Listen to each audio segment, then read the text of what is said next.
Ao adentrar um cômodo e subitamente perceber que o propósito inicial daquela ação se dissipou da memória, ou ao deparar-se com a incapacidade de recordar o nome de um conhecido de longa data, permanecendo ali imóvel com uma expressão de perplexidade estampada no rosto, muitos indivíduos reconhecem experiências semelhantes. Talvez também já tenham observado que diálogos tornam-se progressivamente mais árduos de acompanhar, ou que um mesmo parágrafo necessita ser lido repetidas vezes, pois as palavras parecem não mais fixar-se na mente. Tais episódios, embora frequentemente atribuídos a simples lapsos constrangedores, constituem, na realidade, indícios de um processo mais profundo que se desenrola no cérebro. Ignorá-los pode implicar consequências futuras inimagináveis, especialmente para aqueles que ultrapassaram a 6ª década de vida. O temor que assombra a maioria dos indivíduos nessa faixa etária transcende a mera perda de objetos cotidianos como chaves. Trata-se do receio de uma erosão gradual da própria identidade, da autonomia que se esvai até o ponto em que os rostos mais queridos tornam-se irreconhecíveis. É o medo de transformar-se em um fardo para os filhos, após uma vida inteira dedicada a protegê-los. E o aspecto mais cruel reside na crença generalizada de que tal declínio é inevitável, restando apenas aguardar que a névoa da deterioração cognitiva se instale de forma irreversível. Contudo, e se as concepções tradicionais acerca do envelhecimento e da perda de memória estiverem equivocadas? E se existisse um método para reverter esse processo, recuperando a acuidade mental outrora presente, por meio de um exercício que demanda não mais do que 60 segundos diários? A ciência subjacente a essa abordagem é tão robusta que estudos demonstraram a capacidade de programas de treinamento em reverter, ao menos parcialmente, os déficits mnemônicos associados ao envelhecimento em adultos com mais de 60 anos. Sou o Dr. Michael Kent, neurologista com 23 anos de atuação especializada em saúde cognitiva e processos de envelhecimento cerebral. Ao longo de minha carreira atendi milhares de pacientes que, ao adentrar em meu consultório, exibiam em seus olhares uma desesperança silenciosa. Relatavam pequenos fracassos cotidianos que, acumulados, geravam uma crescente apreensão, compromissos esquecidos, narrativas interrompidas pela perda do fio condutor do pensamento, a ansiedade crescente diante da necessidade de assimilar novas informações, pois o cérebro já não operava com a mesma eficiência de outrora. O que mais me comove é constatar quantos desses indivíduos já haviam capitulado antes mesmo de iniciar qualquer resistência. Aceitaram, sem questionamentos, o mito de que o declínio cognitivo é uma consequência natural do avançar da idade, comparável ao surgimento de cabelos grisalhos ou rugas. A sociedade, infelizmente, reforça essa narrativa de maneira constante. Fazemos piadas sobre momentos de idoso, dirigimos-nos aos mais velhos com lentidão e volume exagerados, como se a capacidade intelectual já estivesse comprometida. Gradualmente as pessoas internalizam essa ideia, cessam de desafiar a mente, refugiam-se em rotinas previsíveis e, paradoxalmente, aceleram o próprio declínio que tanto temem. No entanto, as evidências científicas são categóricas. O cérebro humano possui uma notável capacidade de adaptação e transformação ao longo de toda a existência. Fenômeno conhecido como neuroplasticidade, que envolve a formação de novos neuroníons e conexões sinápticas. Reflita sobre essa possibilidade. Mesmo aos 70, 80 ou 90 anos, o cérebro mantém a habilidade de criar novos circuitos, fortalecer ligações pré-existentes e compensar áreas que apresentem fragilidades. O jardim da mente não precisa definhar com o passar dos anos. Pode, ao contrário, florescer novamente desde que receba os cuidados adequados. Permita-me compartilhar o caso de Margarete, uma paciente que me procurou há 2 anos, aos 74. Professora de língua inglesa aposentada, dedicara toda a sua carreira ao trabalho com palavras e ideias. Contudo, ao chegar ao meu consultório, mal conseguia ler. Relatou que, ao abrir um livro, percebia que nada do conteúdo da página anterior permanecia em sua memória. As conversas com os netos a exauriam, pois exigiam um esforço descomunal para acompanhar o raciocínio. Em lágrimas, confessou o pavor de desenvolver demência, como ocorrerá com sua mãe. Submetemo-la aos exames convencionais que revelaram alterações compatíveis com a idade, sem gravidade extrema, mas suficientes para inquietá-la. Esperava que eu prescrevesse algum medicamento. Em vez disso, ensinei-lhe o mesmo exercício que agora compartilharei. Margarete mostrou-se cética. Chegou a rir e comentar que buscava auxílio concreto, não truques. No entanto, a desesperança a levou a comprometer-se a realizar o exercício diário, durante 60 segundos por 1 mês. 4 semanas depois, retornou ao consultório. A transformação era evidente. Movimentava-se com mais vigor, exibia maior confiança. Contou-me que voltará a ler com prazer, acompanhando diálogos sem a exaustão mental de antes. O mais relevante, porém, era a sensação de ter recuperado sua essência. A névoa que toldava sua mente começava a dissipar-se. Hoje, 2 anos depois, Margaret mantém a prática diária e apresenta uma clareza mental superior àquela observada em nosso primeiro encontro.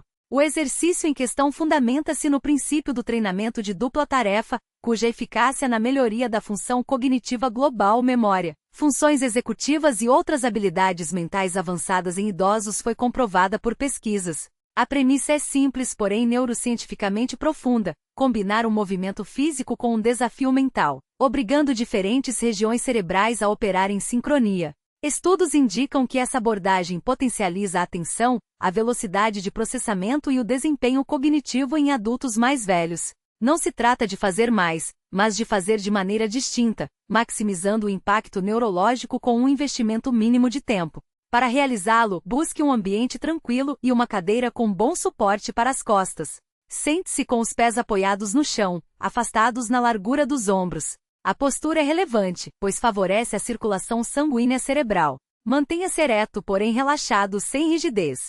Inspire profundamente pelo nariz, retenha o ar por 3 segundos e expire lentamente pela boca. Esse procedimento prepara o sistema nervoso para a atividade concentrada. Nos primeiros 30 segundos, ativaremos corpo e mente simultaneamente. Apoie as mãos sobre as coxas, erga lentamente o braço direito à frente, até que fique paralelo ao solo. Ao elevar o membro, inspire profundamente pelo nariz, contando mentalmente até 4. Em seguida, abaixe-o devagar enquanto expira pela boca, repetindo a contagem. Imediatamente repita o movimento com o braço esquerdo. A chave reside na execução suave e controlada, sincronizada com a respiração deliberada. Não se trata de velocidade, mas de coordenação e foco. A respiração profunda é essencial, pois otimiza o fornecimento de oxigênio às células cerebrais. Os neurônios são extremamente dependentes de oxigênio, e muitos idosos desenvolvem padrões respiratórios superficiais sem perceber. Enquanto isso, o cérebro é estimulado a integrar movimento e concentração,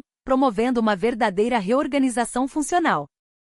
A coordenação dos movimentos dos braços ativa o córtex motor e o cerebelo, regiões diretamente envolvidas no controle e na sincronização dos gestos. Esse estímulo desperta sistemas que, com o avanço da idade, tendem a operar em modo automático, sem a mesma eficiência de outrora. Após 30 segundos de execução desse padrão respiratório e motor, inicia-se a segunda fase, na qual reside o potencial transformador do exercício. Mantém-se os mesmos movimentos e o ritmo respiratório, porém introduz-se um desafio cognitivo adicional. Ao elevar e abaixar os braços, o indivíduo deve nomear, em voz alta, itens de uma categoria específica. Inicia-se com categorias simples como animais, por exemplo. Ao erguer o braço direito, pronuncia-se cachorro. Ao baixá-lo, reflete-se sobre a palavra seguinte. Ao elevar o braço esquerdo, diz-se gato, prosseguindo com elefante, tigre, coelho, e assim por diante, conforme as associações surgem espontaneamente. A eficácia desse método reside na exigência de que o cérebro coordene múltiplas tarefas complexas simultaneamente. O sistema motor regula movimentos precisos, enquanto o sistema respiratório mantém um padrão específico de inspiração e expiração.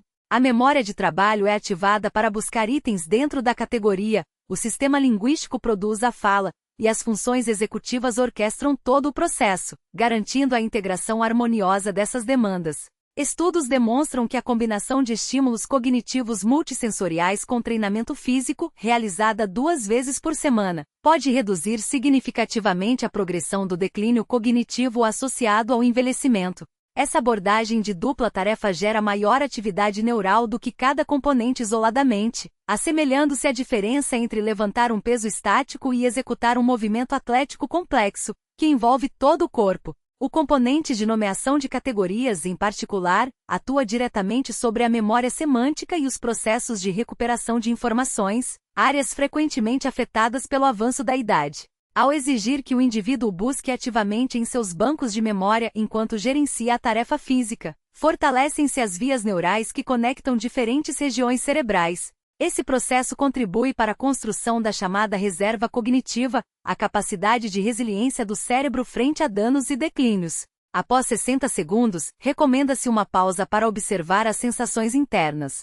Muitos relatam uma sensação de maior alerta e presença, como se uma luz tivesse sido acesa em regiões antes adormecidas. Tal percepção não é ilusória. O exercício promove um aumento significativo da atividade cerebral, estimulando redes neurais que permaneciam inativas e intensificando o fluxo sanguíneo, o que favorece a plasticidade e a adaptação. Contudo, um aspecto fundamental é frequentemente negligenciado. A eficácia do método depende de sua aplicação consistente e progressiva. O cérebro, dotado de notável capacidade adaptativa, ajusta-se rapidamente a estímulos repetitivos, reduzindo os benefícios quando a rotina se torna previsível. Compara-se o processo ao treinamento de força. Manter sempre o mesmo peso e a mesma execução resulta em estagnação. A progressão é, portanto, essencial. Na primeira semana, recomenda-se o uso de categorias simples e concretas, como animais, frutas, cores, móveis ou cidades, permitindo que o cérebro se adapte à coordenação física enquanto a carga cognitiva permanece moderada. Atenção especial deve ser dada à respiração, assegurando-se que cada ciclo de movimento corresponda a uma inspiração ou expiração completa. A partir da segunda semana, aumenta-se o grau de dificuldade. Em vez de categorias amplas, opta-se por subcategorias mais específicas como raças de cães, tipos de árvores, fabricantes de automóveis ou países europeus. Alternativamente, pode-se solicitar a nomeação de palavras iniciadas por uma letra específica, como M, mantendo o padrão de movimento e respiração. Na terceira semana, introduz-se um componente aritmético, como a contagem regressiva a partir de 100, subtraindo 3 a cada passo, 97, 94, 91. Essa tarefa é consideravelmente mais desafiadora, pois exige cálculo contínuo. Caso haja perda de sequência, basta reiniciar a contagem a partir de 100. O objetivo não é a perfeição, mas o desafio em si, que estimula a adaptação cerebral. A partir da quarta semana, explora-se a criatividade. Pode-se recitar o alfabeto de trás para frente, nomear figuras históricas, listar presidentes em ordem inversa ou soletrar palavras longas de forma reversa. O propósito é manter o cérebro em um estado de constante adaptação, buscando o equilíbrio entre o desafio e a sobrecarga. Erros comuns, porém evitáveis, comprometem os resultados. O primeiro deles é a pressa. A velocidade não é o objetivo. Movimentos lentos e deliberados, aliados à atenção concentrada, são os responsáveis pelos benefícios neurológicos. A execução acelerada tende a comprometer tanto a respiração quanto o engajamento cognitivo. Outro equívoco frequente é a realização do exercício em condições de distração. Assistir à televisão ou manter conversas paralelas durante a prática reduz sua eficácia. Esses 60 segundos devem ser dedicados exclusivamente à saúde cerebral, sem interferências externas. Por fim, muitos desistem precocemente desanimados pela sensação inicial de estranheza ou pela aparente simplicidade da tarefa. O cérebro, no entanto, necessita de tempo para estabelecer novos padrões. A persistência é fundamental para que os benefícios se consolidem. As evidências científicas que sustentam essa abordagem são robustas e convincentes. Pesquisas indicam que o exercício físico melhora a aprendizagem e a memória, além de atenuar processos neurodegenerativos, como a doença de Alzheimer, por meio do aprimoramento da neuroplasticidade, que envolve alterações na estrutura e função sináptica.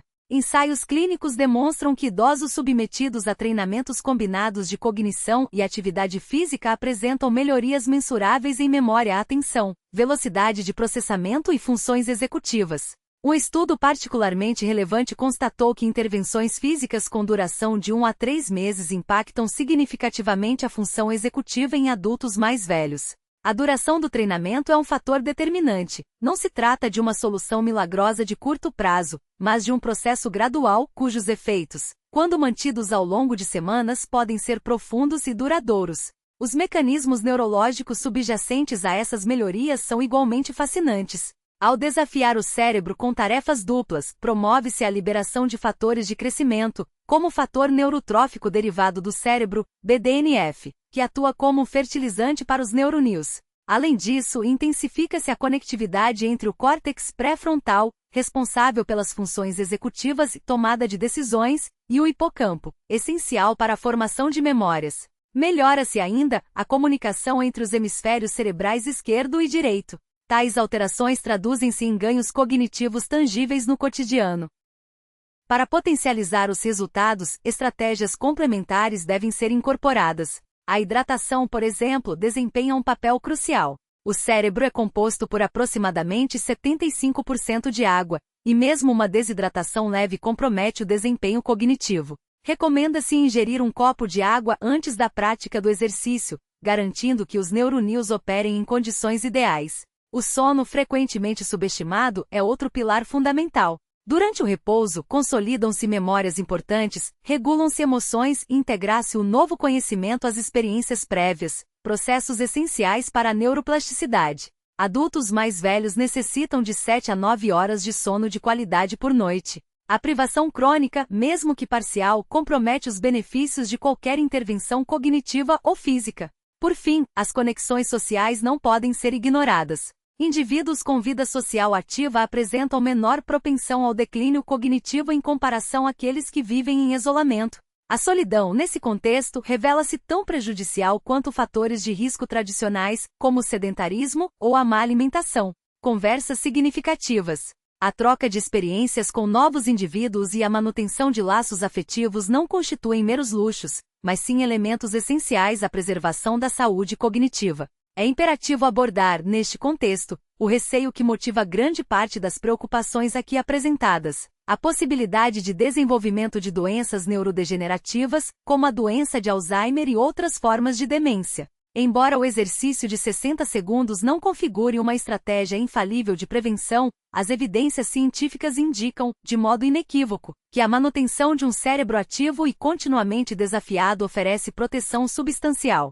Ao adotar tais práticas, o indivíduo está, na realidade, construindo uma reserva cognitiva, mecanismo que permite ao sistema nervoso tolerar maiores níveis de lesão antes que sintomas clínicos se manifestem. Além disso, promove-se a integridade das redes neurais cuja degeneração caracteriza os estágios iniciais da doença de Alzheimer. Em última análise, cada esforço realizado representa uma contribuição concreta para a alteração das probabilidades em favor da preservação da capacidade mental. Nesse sentido, cabe mencionar o relato de Margaret, ex-professora cuja trajetória foi anteriormente referida. Aos 76 anos, após 2 anos de aplicação sistemática do exercício proposto, ela compartilhou em correspondência: Dr. Michael, não posso afirmar com certeza que essa prática me tenha poupado do destino de minha mãe, mas posso assegurar que hoje me sinto mais mentalmente lúcida do que há 5 anos. Estou aprendendo italiano. Voluntário-me na biblioteca, auxiliando crianças em suas dificuldades de leitura. Desperto a cada manhã com a convicção de que minha mente ainda me pertence. E isso, doutor, é tudo. Tal depoimento ilustra o cerne da questão. Não se trata apenas de reter nomes ou acompanhar diálogos, embora tais habilidades sejam de inegável relevância. O objetivo primordial reside na manutenção da autonomia, da identidade pessoal e da capacidade de interagir com o mundo segundo os próprios termos. Trata-se, em essência, de evitar que o indivíduo se torne um mero espectador de sua própria existência. O exercício de 60 segundos, embora constitua uma ferramenta valiosa, tem seu potencial condicionado ao comprometimento de quem o pratica. 1 minuto diário corresponde a 7 minutos semanais, 28 minutos mensais e pouco mais de 5 horas anuais. Seria razoável questionar se tal investimento temporal, equivalente a uma fração mínima do ano, não se justifica plenamente em prol do futuro cognitivo. A recomendação é clara: inicie na manhã seguinte, antes mesmo do café, antes de verificar mensagens ou se envolver em outras atividades. Sente-se em uma cadeira, respire profundamente, movimente os membros superiores, desafie a mente e repita o processo no dia subsequente. E assim sucessivamente até que o hábito se torne tão automático quanto a escovação dos dentes. Após 4 semanas, observe atentamente as mudanças. Verifique se as palavras surgem com maior facilidade, se as conversas demandam menos esforço cognitivo ou se a névoa mental começa a dissipar-se. A ciência oferece respaldo inequívoco. O método, por sua vez, é acessível. Resta, portanto, apenas uma variável determinante: o indivíduo. O cérebro aguarda em estado de prontidão o estímulo necessário para fortalecer-se em vez de enfraquecer. O envelhecimento é um processo inexorável, mas o declínio não o é. A capacidade de intervenção sobre a própria saúde mental é maior do que comumente se supõe. Cabe, pois, exercê-la.